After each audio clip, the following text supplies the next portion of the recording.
এই মুহূর্তে সবথেকে বড় আপডেট, রাজ্যের নতুন মুখ্যমন্ত্রী হিসাবে আনুষ্ঠানিকভাবে শপথ গ্রহণ করলেন শুভেন্দু অধিকারী।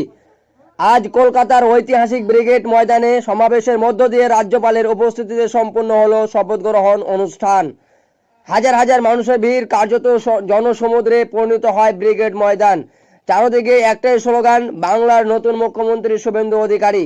শপথ নেওয়ার পর শুভেন্দু অধিকারী হাত নেড়ে সমর্থকদের শুভেচ্ছা জানান। আর সেই ঐতিহাসিক মুহূর্তের সম্পূর্ণ দৃশ্য আমরা আপনাদেরকে দেখাবো।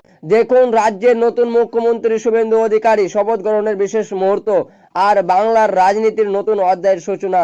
সঙ্গে থাকুন চোখ। আমি শুভেন্দু অধিকারী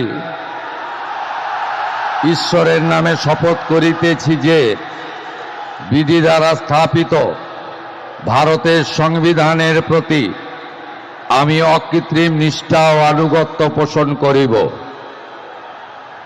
আমি ভারতের সার্বভৌমত্ব ও অখণ্ডতা রক্ষা করিব।